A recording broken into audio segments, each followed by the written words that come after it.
Yay!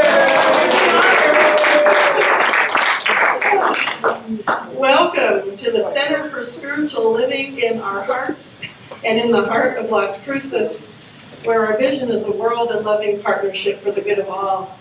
So wonderful to be in person again, to see everyone. It is all good, even though some of it doesn't feel so good at times. And there is a lot that's different. First of all, these two, where did Doug go? Right there. Had 2 days to pull together the music for us today, so we're so grateful to them, Sarah and Doug. And that is because, as most of you have probably read in our newsletter or on Mary Lynn's Facebook post, that our beloved Randy Brown passed away this week. He was a friend to many of us. He was our faithful drummer and very committed videographer. He made our virtual presence possible over the last 2 years, and he was very particular about editing and making it look perfect. We are grateful that Bob has learned how to videotape, and we trust that everyone will be grateful for how it looks, because we won't have Randy's expertise at editing. But we are so grateful. And I know for many people, the first question that I've been asked by many of you already and that you want to ask is, what happened? And what I know after these last few years of my life is that that question causes the person that you ask to relive a not very fun moment in their life. So Mary Lynn has asked, and I am asking you, to remember Randy as he was, to love him, to know that he was sick and that he deteriorated in his physical being very quickly. And we want to focus on who he was to us. So maybe instead of asking Mary Lynn what happened, share with her your favorite moment of Randy in your life. On the day of his passing, I also heard from a friend of mine who was in the hospital, and she's actually doing fine, that every time a baby was born in that hospital, they played a lullaby over the intercom for everyone to hear, and 5 babies were born that day. And I just felt compelled to share that with Mary Lynn. And she texted back, well, Randy was big enough for 5 babies. So, once again, in this position that they are in, Mary Lynn and her family will gratefully receive donations to help them with the expenses of this instead of sending them flowers. And we'll put an envelope together. We can help collect that and get that to her. And there will be a memorial.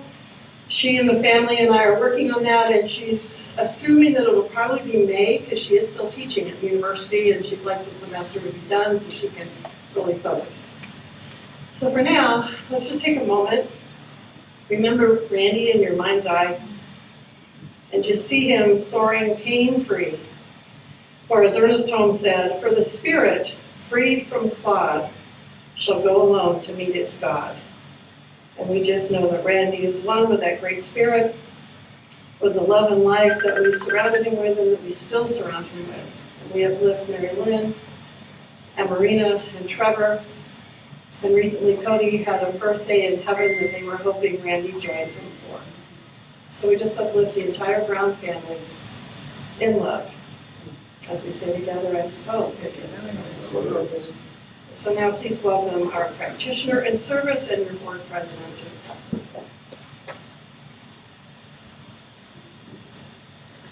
podium. Good morning. Good morning. Look at this. This is awesome. It's great to see everybody. Welcome back. I feel like doing that. Welcome back. Cotter song. For all you guys that are over 50 know that. But anyway. Very excited to be here.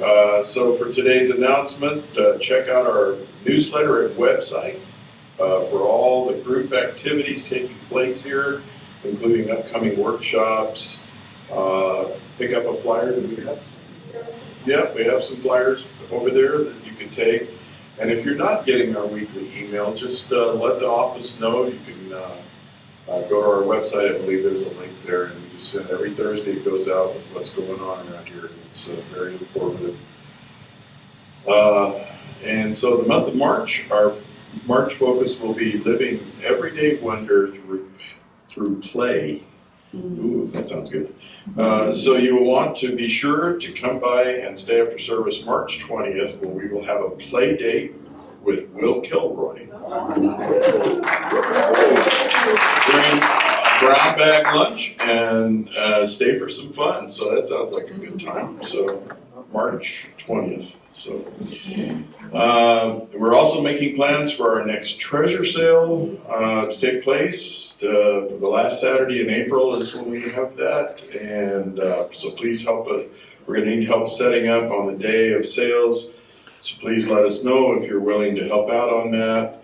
You may start bringing your donations to the center on April 24th, and you might want to also call before you come just to make sure there's somebody in the office, because we're not here full time during the week just yet.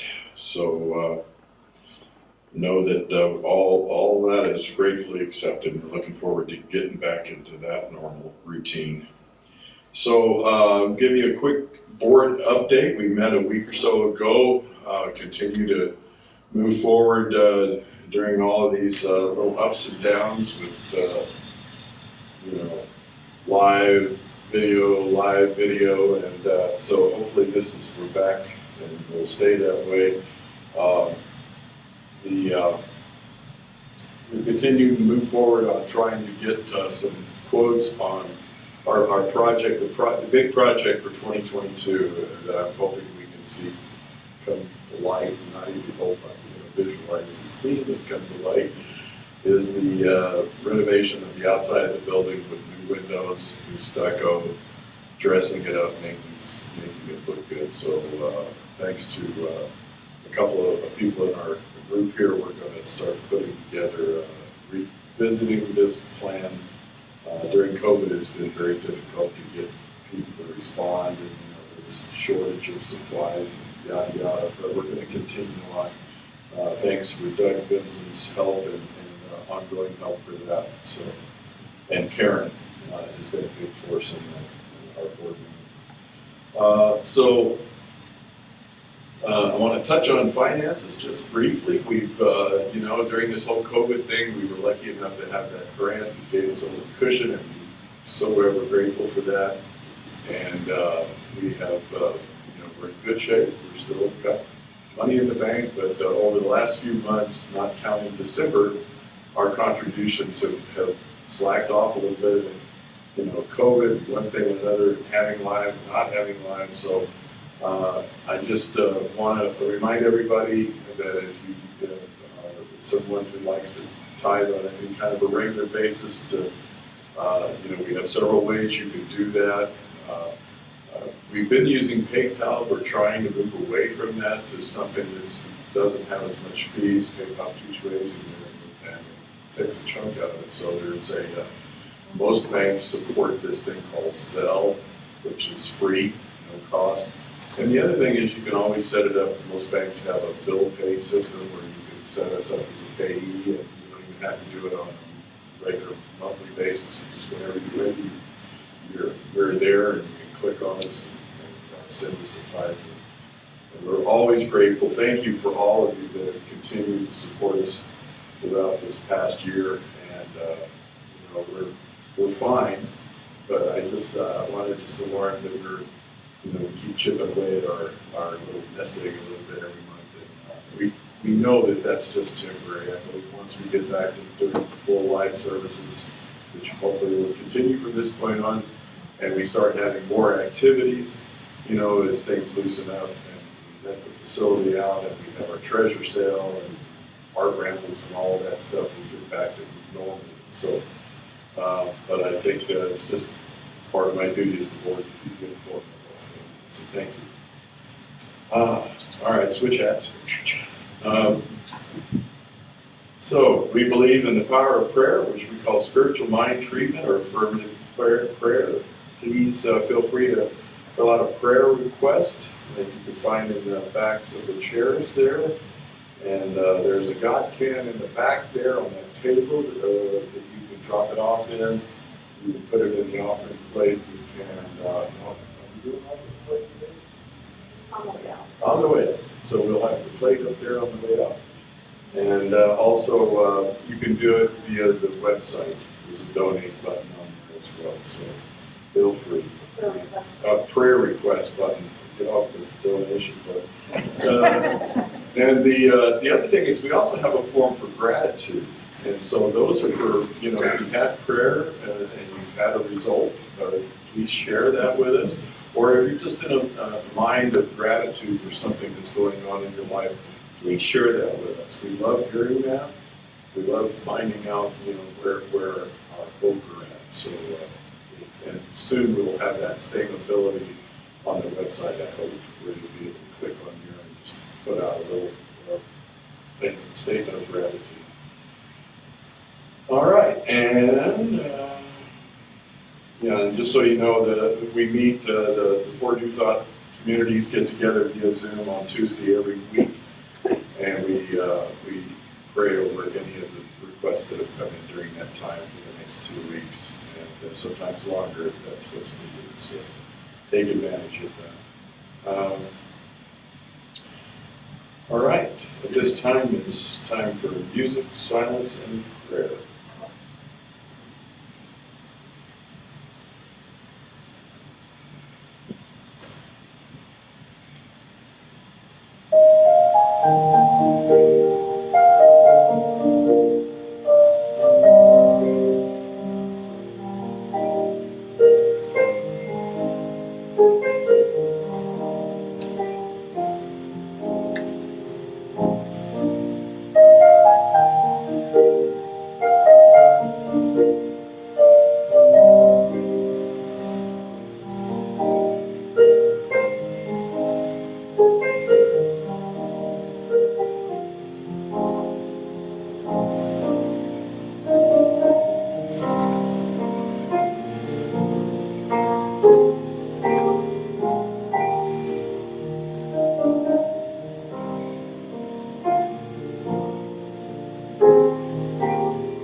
So just opening to the glory of this day, and connect with that God within.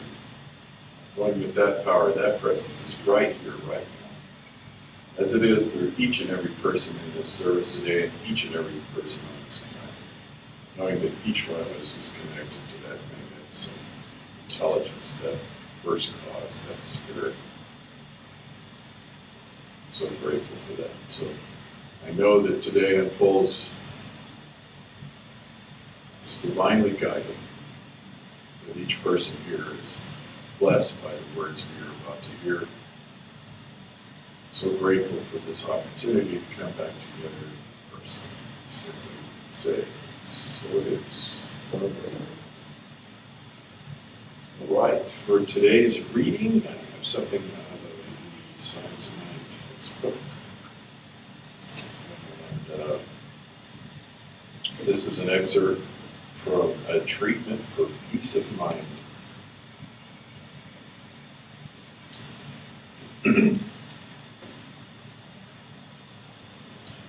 Be still and know that I am God.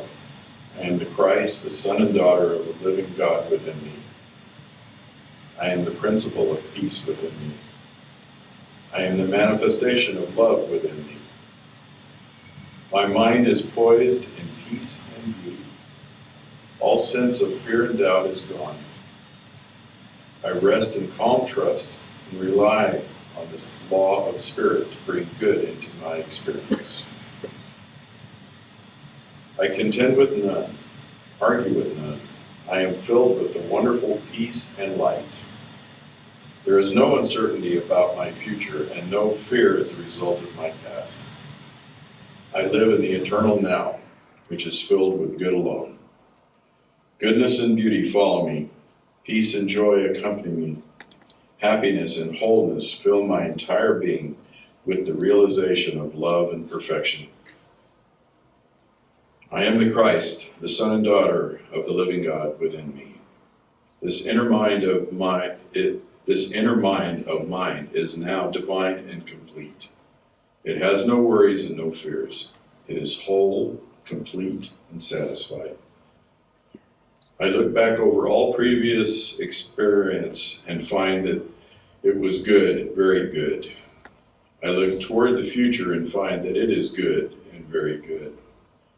I look at the present and find that it is also good and very good.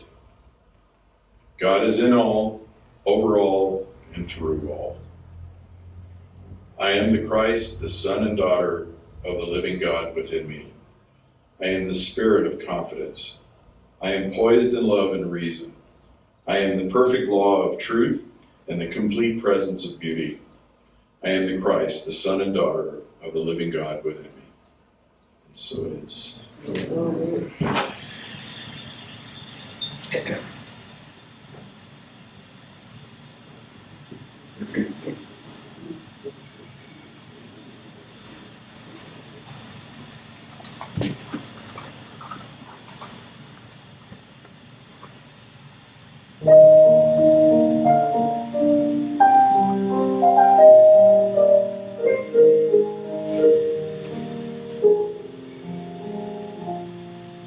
In this moment, in this place, I remember who I am, and in fear and worry fall away from me.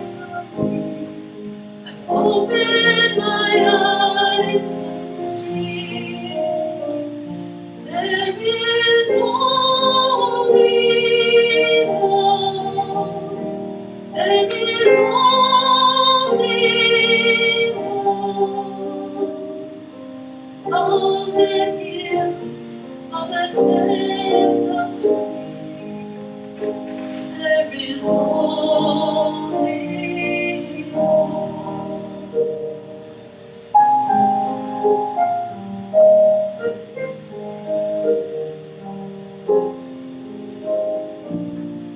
When I lose myself, when I feel I've lost my way, when I go inside and quiet my mind, Spirit gently say, there is only one. There is only one. Love that gives, love that sets us free. There is only one. There is only one. There is only love. Love that gives, love that us free. There is only love. There is only love. There is only love. Love that heals, that sets us free. There is only love. Love that heals, that sets us free. There is only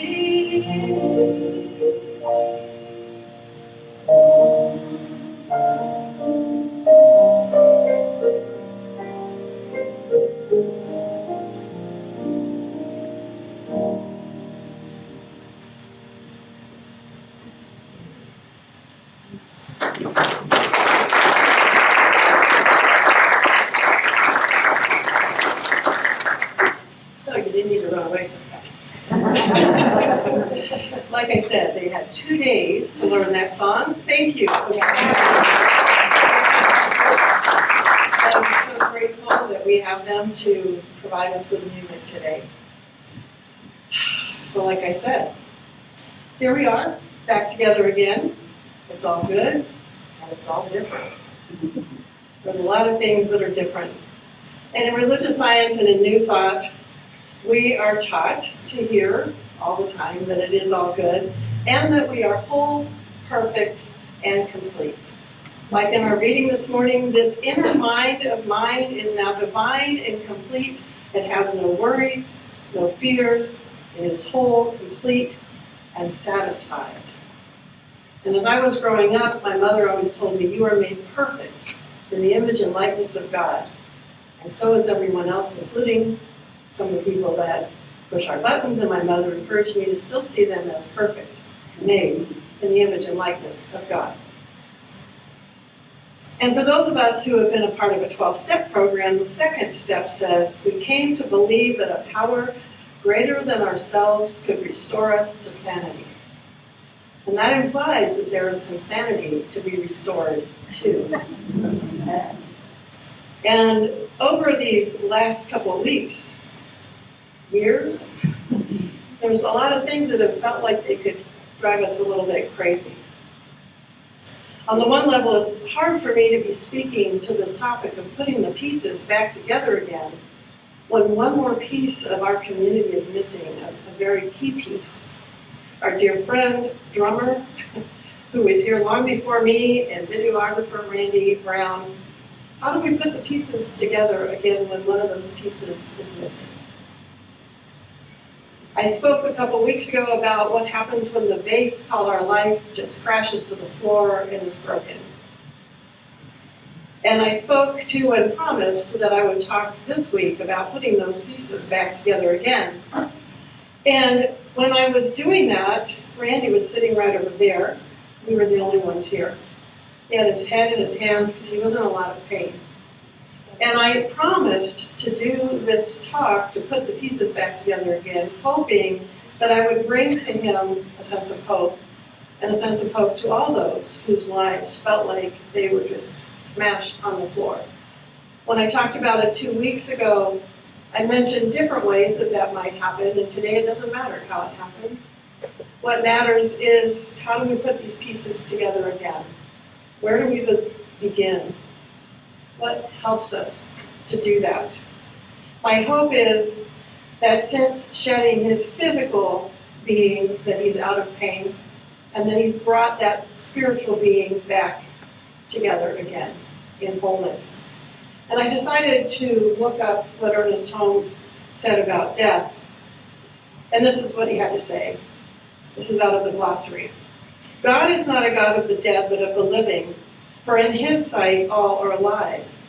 The spirit is both birthless and deathless. The principle of life cannot die. The experience of dying is but a laying off of an old garment and the donning of a new one. There are bodies celestial and bodies terrestrial. There is a material body and a spiritual body, and this spiritual body is the resurrection body. And so what I hope for Randy is that he's released that spiritual. We know he's released the physical, and he's taken on the spiritual and brought that back into wholeness in his life.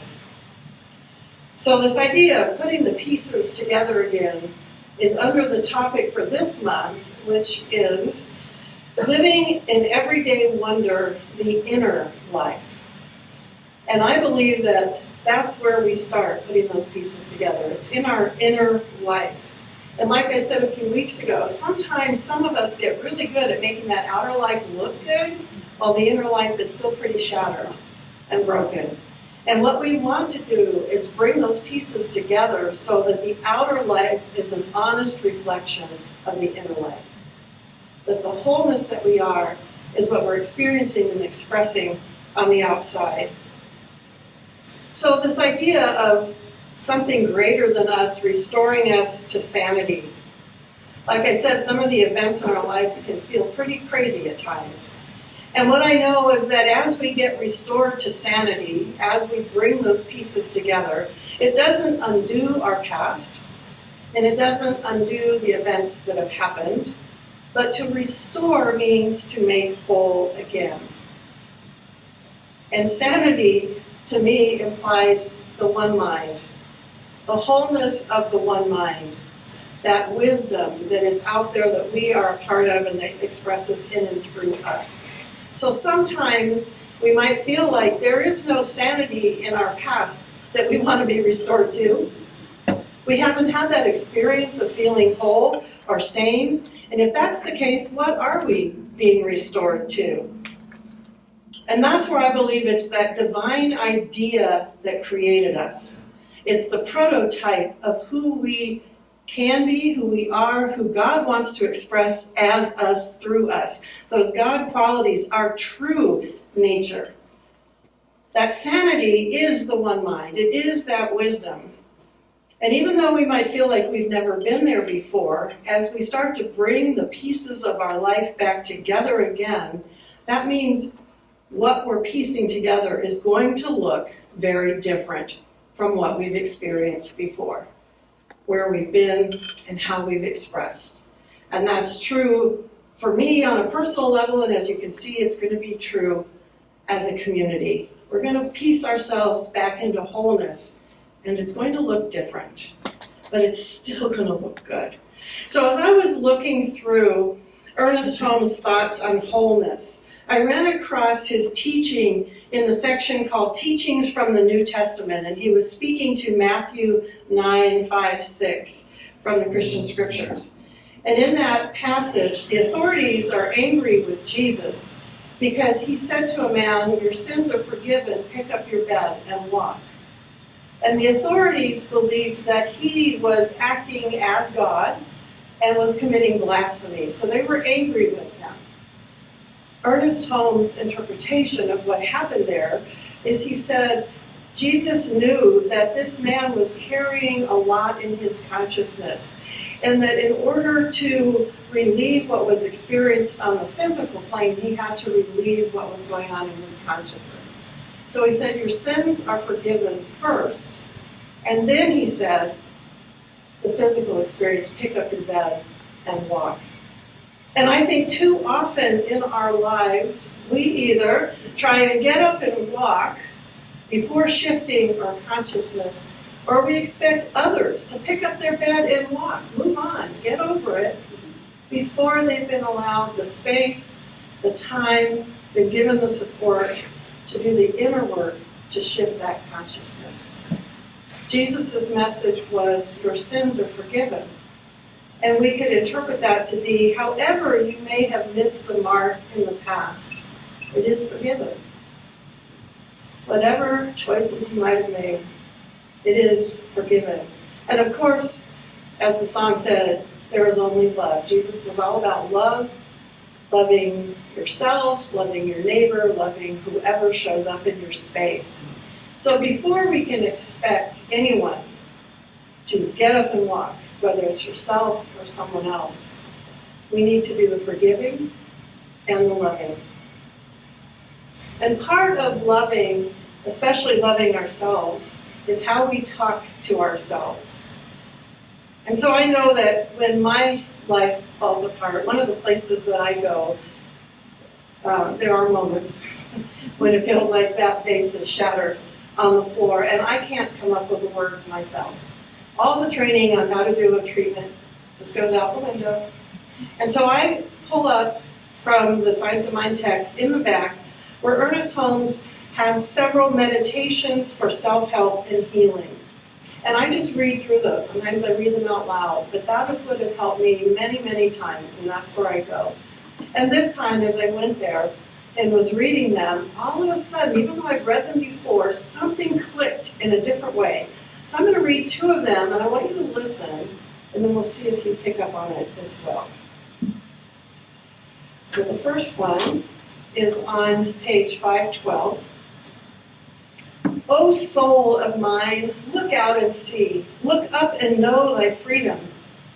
Be not cast down nor dismayed, but be uplifted within me and exult, for thy salvation has come.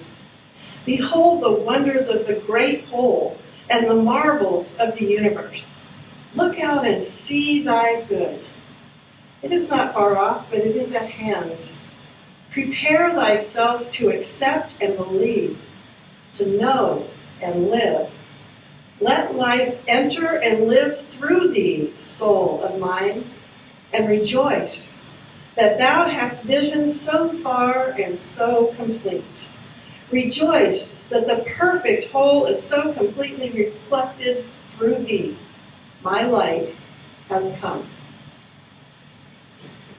And another one on page 517. I shall keep the promise that I have made to myself. I shall never again tell myself I am poor, sick, weak, nor unhappy. I shall not lie to myself anymore, but shall daily speak the truth of my inner soul. Speak the truth to my inner soul, telling it that it is wonderful, marvelous, that it is one with the great cause of all life, truth, power, and action. I shall whisper these things into my soul until it breaks forth into songs of joy with the realization of its limitless possibilities. I shall assure my soul. What I got, I don't know if it just clicked in anybody's brain but mine, was who was he talking to? What was he talking to? His soul, his inner self. Do you tell your soul, yourself, love poems like that? Do you talk to yourself like that? No. How beautiful was that? When I read that and realized he was talking to himself, I had to look up soul in the glossary, in his glossary, to see what he thought he was talking to. And this is what soul means in his glossary. The mirror of mind, for it reflects the forms of thought which are given it. It takes the thought of conscious mind and acts upon it. He was taking his conscious mind and speaking to his soul, telling it all those beautiful things, reminding it of the truth of who it was, who it is. And so as I saw that, as I finally got who he was talking to, it made me think about how we talk to ourselves. What is self-love? Self-love is reassuring our soul, the essence of who we are. That's where I think this change in consciousness can take place before we can pick up our bed and walk and make those outward changes in our lives. Over the last 2 years, I have become acutely aware of what words are being spoken to me and what words I'm speaking to myself and which ones work and which ones do not work. I've come to see that a lot of the platitudes that we say don't work when we're hurting. Like I said, it's not said at a time when the consciousness is there yet. And so a friend of mine from long ago posted something recently on her Facebook page that really spoke to me. She posted a quote from Tim Lawrence from what he wrote called Everything Doesn't Happen for a Reason. And he's got quite a bit in there, but he basically says at the end of it that if you are grieving any kind of loss and someone tells you that it was meant to be, that it happened for a reason, that you don't have to accept this, and he uses much harsher words than I'm going to speak from up here. And he concludes that things in life, there are some things that cannot be fixed, they can only be carried. And then my friend and I got into a discussion under that, and it was her words that really spoke to me. And she said, there is a purpose in everything, of course, not that it happens on purpose, just that divine order uses everything to serve. So I often say there is a purpose being served here, but there are no reasons for anything. Reason is a mental process, and that's much too small to describe what is universal. And what that was saying to me is instead of, the idea that I picture when someone says it's all in divine order is that somehow the divine, something out there, ordained that this should happen. What this is saying is that it is in divine order in that the divine takes all that happens and brings it into line with purpose. A purpose can move through stuff that doesn't feel that good. So I looked up Tim Lawrence, and he has a blog called The Adversity Within, and he has lots of thoughts in there about grief and how to handle it. If you're interested, you can look him up. But the thing that I took away from him was to say to someone who's grieving, I acknowledge your pain and I am here with you. To not even say I am here for you, but I am here with you. To just be with the person. Instead of what happened, I acknowledge your pain and I'm here with you.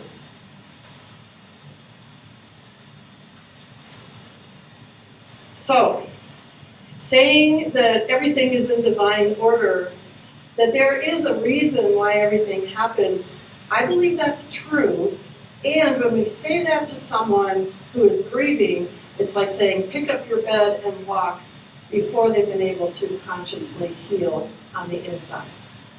So we need to be careful when we say these things, how we say them. And this is something that I'm seeing is becoming awareness in the greater world around us as well. I like that phrase, there is a purpose being served. And I think I've shared before what Lily Ann said to me as she sat with me at that time was more will be revealed. And that was helpful, just more will be revealed. She didn't try and make it better, just more will be revealed. So, how might that be? As you look over the events in your life, if you look over the last couple of years, many of us have had several deaths in our lives, some COVID-related and many not. All of the ones in my life have not been COVID-related. What I'm seeing, like I said, are that experiences around grief and how we handle our grief and other people's grief is shifting. We're learning how better to speak to people, how better to support people. And I've discovered something else that I found really exciting in a very unusual place. My brother and sister-in-law gave me this book for Christmas, The Secret Teachings of Plants, The Intelligence of the Heart and the Direct Perception of Nature. Yeah. And the book is very technical. There's a lot of scientific type stuff in the front, but as I was reading it, I started to get really excited because in here, he talks about how systems in nature communicate with each other. So how trees and fungus and plants and the bugs, how they all communicate with each other, how they end up serving and working together and protecting each other and all of that kind of thing. And what he says in there is that when a chaos happens, when a disturbance happens in the system, that the whole system is impacted by, every aspect of it starts to self-organize. And when all of the systems starts to self-organize, this is his words now, in the moment of self-organization, the system begins to display something other than the synchronicity that also started. It begins to act as a unit, to have behaviors, what he calls emergent behaviors start to happen. Emergent behaviors that are emerging from the new system that has started to organize. They come from within that system. And I started to think about what has happened in our communities and in the world over the last couple of years. We saw self-organizing taking place in a lot of different ways. We figured out how to do things differently and how to stay connected in different ways. And I know in my life, and I think in a lot of people's lives, new behaviors came up. We started doing some things differently. And part of what I saw that we were doing differently is how we addressed how people handle grief in their lives. Instead of a hush-hush, get over it and move on, we've started to make room for people and acknowledging what that process is. And I see it not just in my life and what I see in other people's personal lives, I'm seeing it in what is being written and what is being shared. I saw it at the conference, at our center's conference this year. In my Spirituality and Health magazine from January and February, there was an article that she used the metaphor of a snake shedding its skin. What we're shedding and what's coming forth as new. In the Science of Mind magazine for this month, there's several articles in here. One on radical self-care and radical self-love. We are coming up with ways, new ways, to treat ourselves, to behave in our own lives. And in here was an article that also spoke to me. Coping with Inner Leadership Wolves. And she starts with a story that I think many of you have heard probably, that story where a teacher is telling his student or a father is telling his son about the wolves that live within us that fight with each other. Love versus hate, hope versus despair, compassion versus anger, generosity versus greed. And when the student or the son asks, well, which one is going to win? The answer is the one that you feed. But then, again, that's the story we've heard. She takes that and does something different with it. And that's where I see new emergent behaviors happening. At the end, she says, compassion has taught us that hate, despair, anger, and greed are rooted in fear, grief, disappointment, and isolation. And we have learned that if you starve these things, they just increase in their pain and thus in their behaviors. So she is suggesting that instead, she said, maybe we've turned them into enemies to protect us from learning a painful truth. And that healing these exiles by listening and learning requires patience, courage, and self-mastery. A different way of looking at it. Instead of starving that which we don't want in our lives, instead of ignoring the pieces that are shattered on the floor, we consider how it is that we want to bring them back into wholeness. We know that ignoring and starving does not bring wholeness back together. And so, what then? What will help to pull those pieces back together in our lives? I think the first thing is that we have to be motivated to get there. We want to bring those pieces together. And sometimes having that motivation isn't easy. And that's when we start talking to our soul lovingly, like those love letters that Ernest Holmes spoke to his soul. And if we need help, we call a practitioner, we reach out to somebody. We get the help that we need. The other thing that we remember, I think, is that we don't have to go from 0 to 100 like that. We can take one small step. What can we do? What are we motivated to do? And just start there. And like I said, in my life, this process of doing it by myself, journaling, reading, processing on my own, and then weaving out to where I need help, I reach out to someone. This has been an in and out process over the last couple of years. I've reached points in the last few weeks, where I felt like I was just holding on by my fingernails. So I reached out again, and I'm working with a practitioner and healing coach person out of Denver. And it's been wonderful. One session was very helpful. So it's a process between what I can handle on my own and when I need to reach out. And I think that's the important piece too. That we all need to listen and reach out when we need to. The new minister at First Christian Church, Reverend Bethany Meyer Evans, posted on her Facebook page something that I'm sure you've all heard. God won't give you more than you can handle. You all heard that? But, again, she shifted it. She crossed out the won't give you more than you can handle. And she wrote after it, God will help you walk through the unthinkable.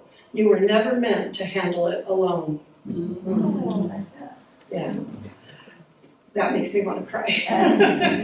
Every time I read through this, I was like, you're not going to cry. But y'all are getting kind of used to seeing me cry, I think, up here.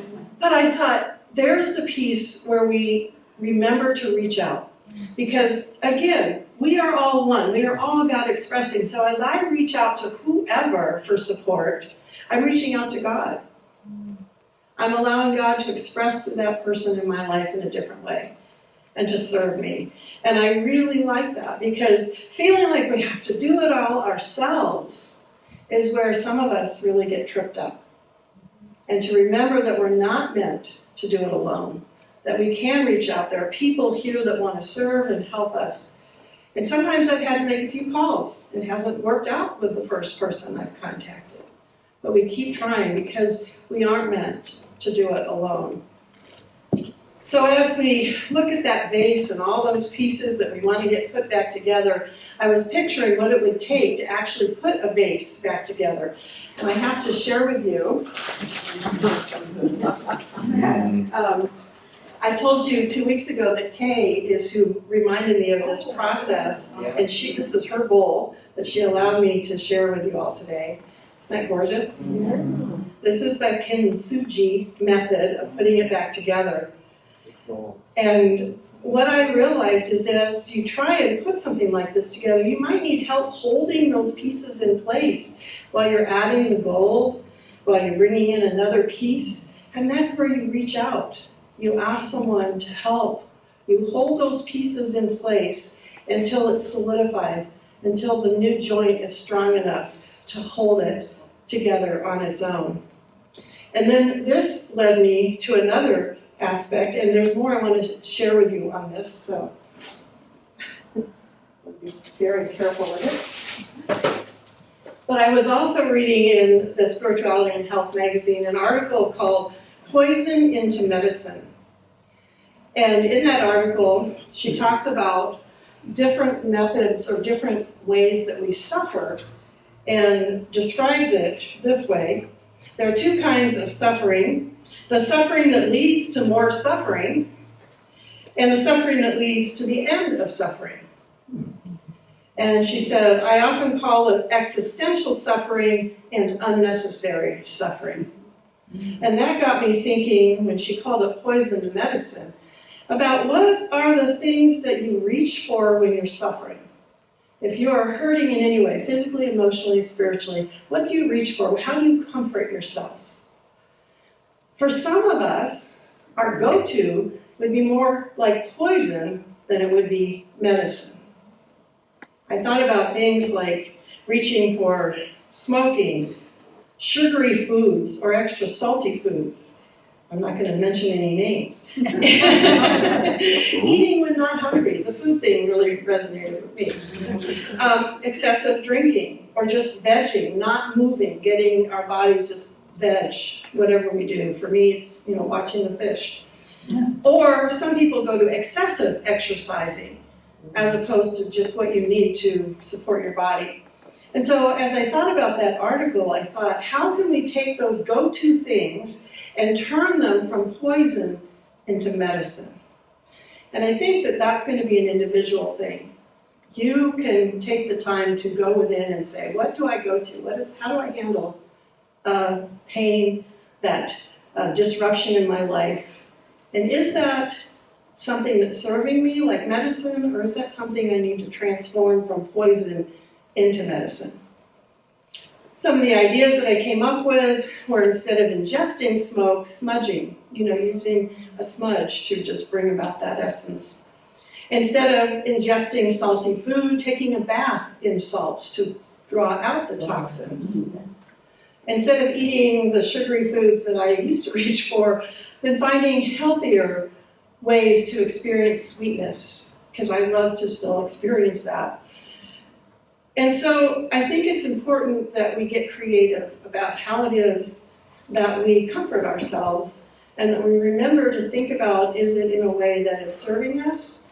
Because some of the things that we do add to the suffering. They create more physical issues. They create more problems even out in the world, as opposed to being like medicine and helping to heal us. So, like I said, my tendency has been to be immobile. I've just sat. It's so hard sometimes to get myself off the couch. I want to walk. My dog wants me to walk. Sometimes he's dancing around in front of me. I know I need to walk. I spend a lot of time thinking about walking. But getting myself up and out the door has not been an easy thing. And so a few weeks ago when Lilianne spoke, she shared with you from a book that I had on my coffee table. And this is called Morning Altars. And it's got beautiful pictures in it, and when I got it, I just looked at the pictures and left it at that. And she started reading it and said, you have to read this. What he says is fantastic. So I started reading it. And what he's doing in here is he himself was going through a grieving process and started taking walks with his dog every morning. And he would pick up things that nature had dropped, whether it was a feather or a flower or acorns, and he would then brush off a space and create what I would call a mandala. He calls them morning altars. Something beautiful with all the things that he found. And as I started thinking about it and how fun that would be, I got motivated to get off the couch. It was exciting. I thought, okay, I can do that. I want to create something. And then I realized that I've shared with you before, when I was first learning how to meditate, I had a hard time sitting still. I had a hard time sitting down and actually meditating. And when I was given permission to color mandalas while I was meditating, that got me into that process, and eventually, obviously, sitting is no problem anymore. The issue now is getting back up. So this creativity, again, was what motivated me to get up and out of my chair. And I went and I started practicing this. I created a couple morning altars. And along with what that did for me, getting me out there, I got an unexpected gift that came along with that process. The author calls these morning altars, but he also refers to them in here as impermanent earth altars. Mm-hmm. He likens it to when a chef creates something and creates a beautiful plate to take out to you at the dinner.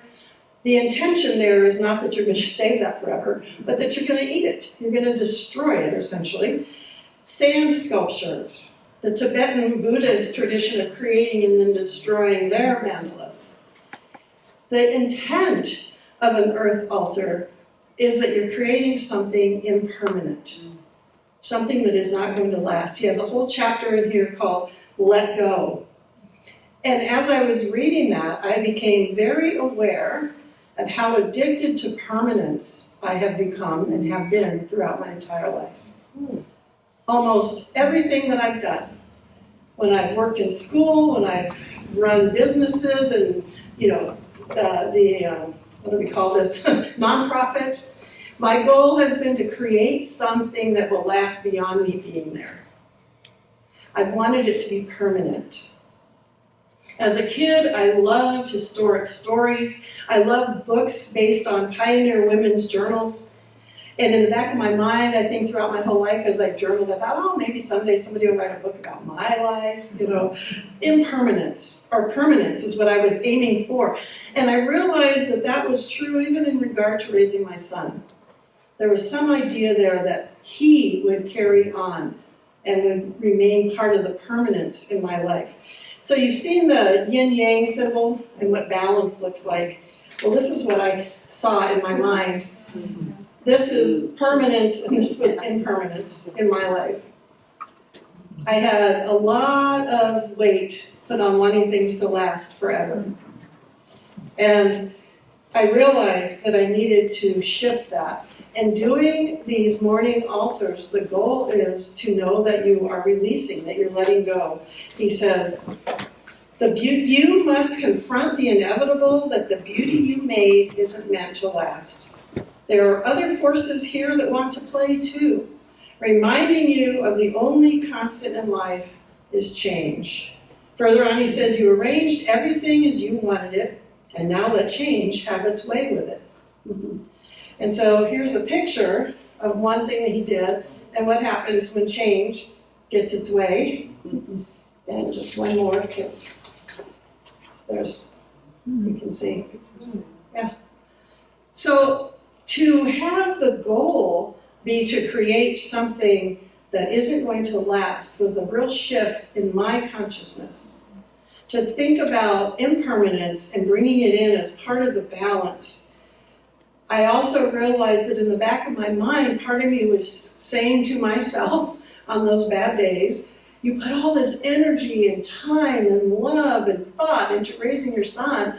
What good was it? What purpose was there? And what he was pointing out here is that beauty has purpose no matter how long it lasts. And that the doing of that, the creating of that, has purpose no matter how long or short it lasts. So doing these and looking at the role of impermanence in my life helped to shift the consciousness in me around what's happened with my son. It's helping. Of course, it's, going to still be there. But I realize that it's okay, and I need to make friends with impermanence, so I'm going to continue this. I'm going to continue this practice because he calls it a practice. And for me to practice impermanence is a huge shift because I've been practicing permanence my whole life. So as we put the pieces together again, one of the things I'm having to let go of is my tight grip on what was, even what is. I need to allow the winds of change to play with what I've created. And as you'll see here, I don't know if you can see that piece that's gold. There's a piece that was missing that they filled in with gold. And sometimes they'll leave holes and just surround them with gold.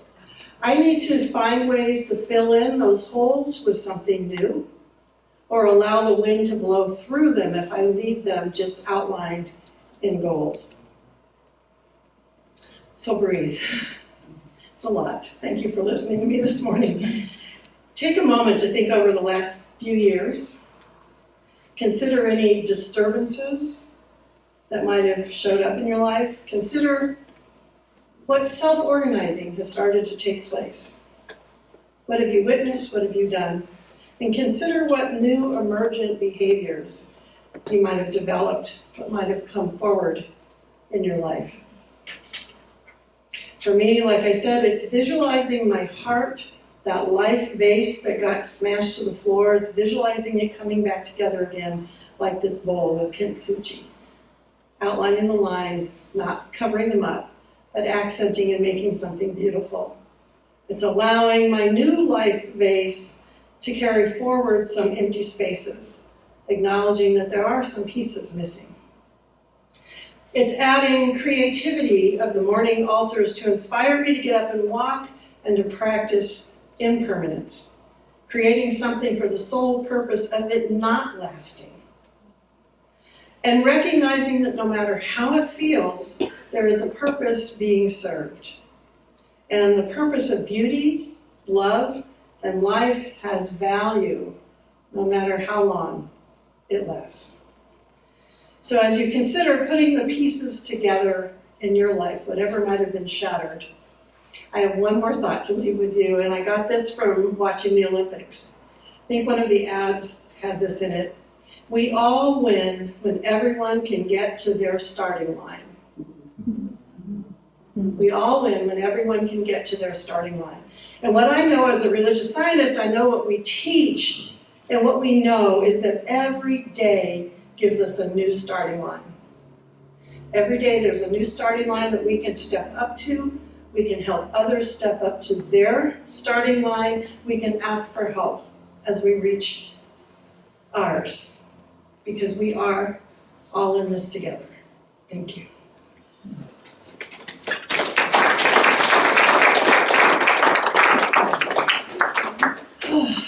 Practitioners, please surround this room. We've got an amazing team here today, and I'm so grateful for everyone all of our practitioners, thank you for the way you've served this community.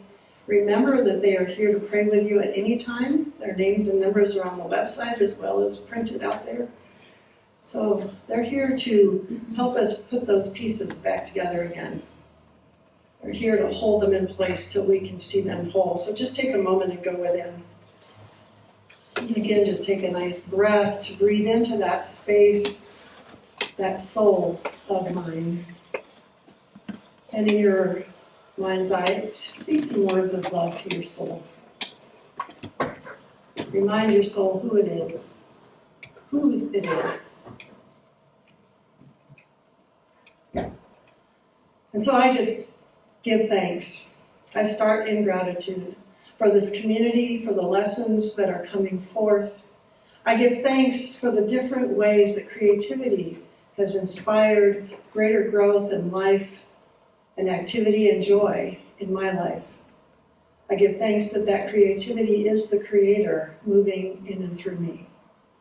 And as it moves in and through me, I know it moves in and through everyone in this room and everyone within the sound of my voice.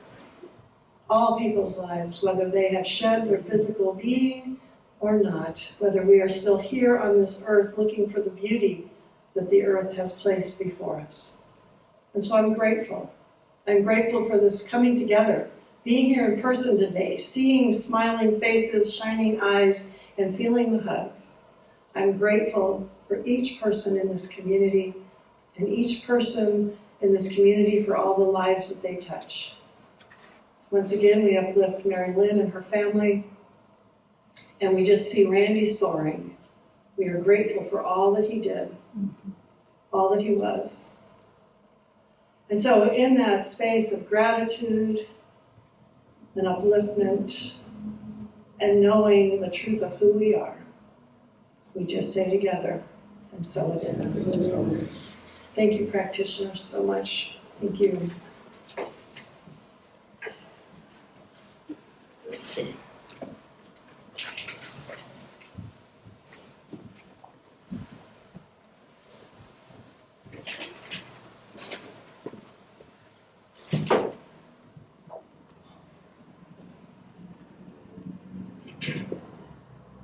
This song I've known for more than 2 days. Lucky you. This is a song that the words are Ernest Holmes, one of his poems from the Science of Mind text, and then I just put it to music.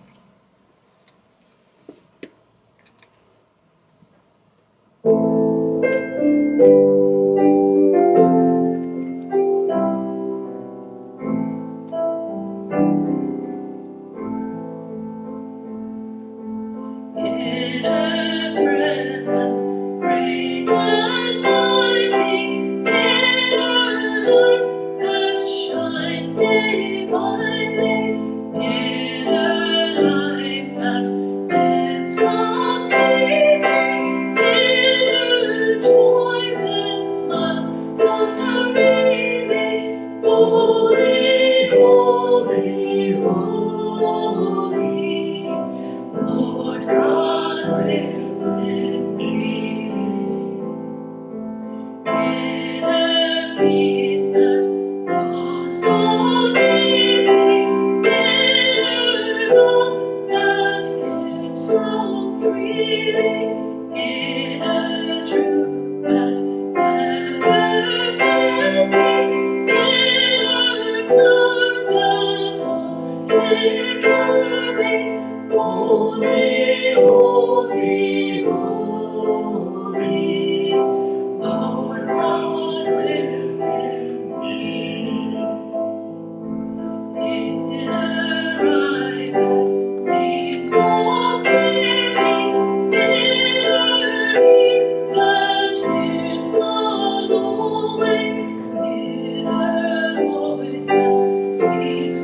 great and mighty.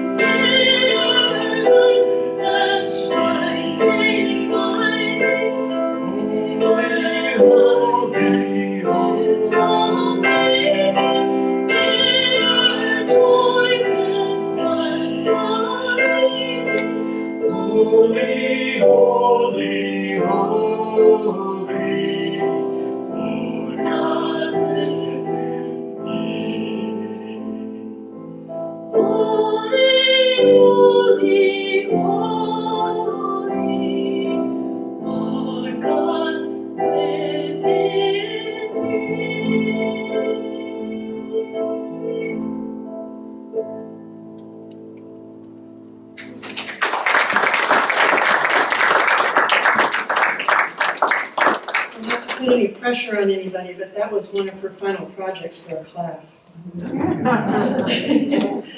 that beautiful? Thank you again, both of you, for your help this morning. So since we haven't been together for a while, you're getting a few extra minutes. We're going a little over the hour, but I do want to remind everyone that 10% of all that comes through the center we give out, and this month we are giving it to the Project Linus that provides love, a sense of security, warmth, and comfort to children who are seriously ill, traumatized, or otherwise in need of gifts of blankets or Afghans. And the money that we are giving to them will go to the supplies that are needed to make these blankets. They're given to either policemen or firemen or to other places. There's I think 39 other organizations that they give the blankets to so the children can get them. So thank you. The offering plates are at either door, so just drop it on your way out. We are so grateful for all that you do to keep us going. I think this community is so important. I know it is to me, so thank you all.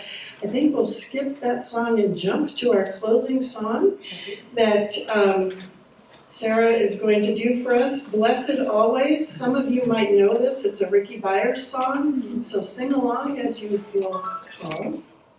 And if you'd like to stand, we can. This is our closing song today. Like I said, it's all good, it's all different.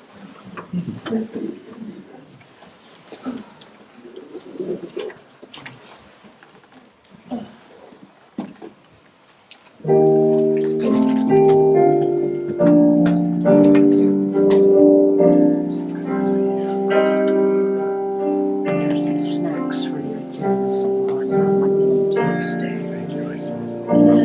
Blessed always, blessed always, for the arms of God surround us, and our joy be so triumphant as we rest in God and say Amen.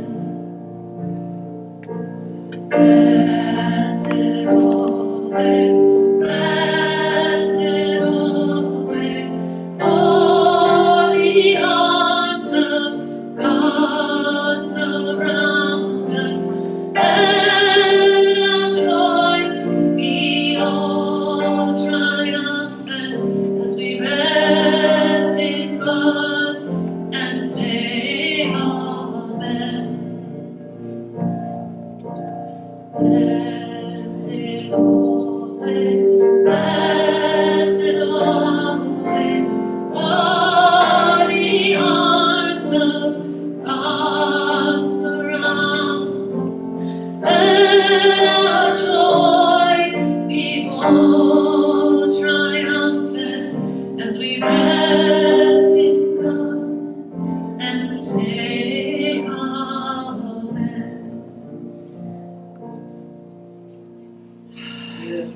Isn't that beautiful? I want to thank everyone who stepped up to make today possible. Bob for learning how to do the videos, Sarah and Doug for music and singing, and all of you for coming forward to be here today. I know you'll be gentle with us as our videos might look a little different as we move forward, but it's all good. And put it out there, hold the vision for the perfect AV team that will get us live so we can reach the next generation who wants to watch us live while we all gather on Sunday morning.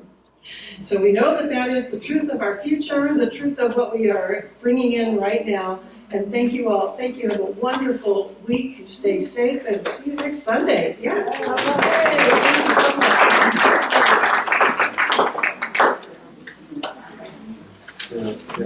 Yeah.